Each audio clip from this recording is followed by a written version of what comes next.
I think the number one challenge that our youth faces today is really trying to figure out what their real identity is.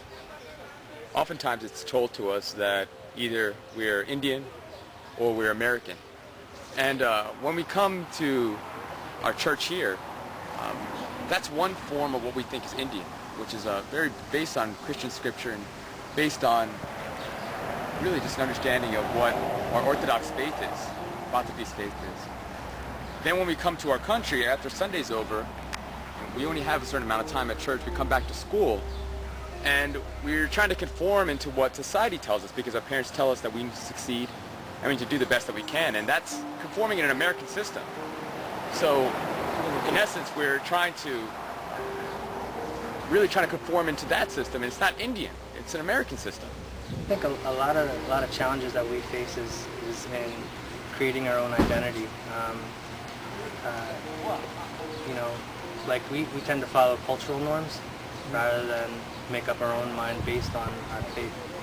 So that's a major challenge. Like in India, for example, the culture reinforces the church. What they learn in church is kind of reinforced at home with the culture. In America, there's so many different cultures, and we tend to not make up our minds about certain things. And when we can't rationalize certain decisions, we tend to default to cultural norms, and cultural norms in this country are perpetuated by more like core moral standards. I had a lot of friends that are atheists, a lot of friends that are agnostic. Okay. I had a roommate that was atheist. That's kind of bad because like once you're growing up in that environment, every day you're just like, oh, why are you praying? Well, why not? That's my faith. That's how I grew up. But every day, they'd be like, oh no, don't worry about that. Come hang out with me, come drink, come party with us. I'd be like, I'd rather stay home. I have church in the morning. But I fell out of faith. I'm not gonna lie. There was a lot of times where I actually, instead of coming to church, I'd stay at home, hang out with them. I'd wake up and be like, oh, why am I gonna drive 30 miles to come to church and come back?